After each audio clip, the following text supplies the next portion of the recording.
ว่าประเทศคนนักสอนสร้างเรื่องเพื่อเกิดจากเพื่อชีวิตของคนไทย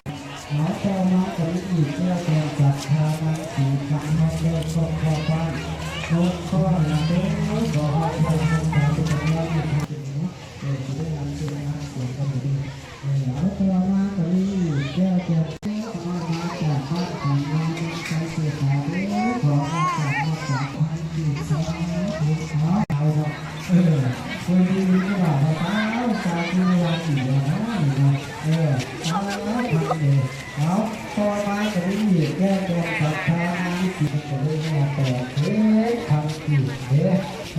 าต่อมาทำการฆ่าการตายตายเราได้บุญเด็ดบุญที่วัดเกิดเป็นอาการที่เงื่อนเกิดใจเป็นน้ำมันสั่งนักษาทุกวันดีใจ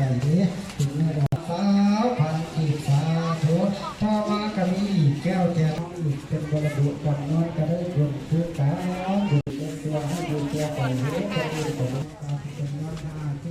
ศทำสาพรเดินก็พอต่อความสาม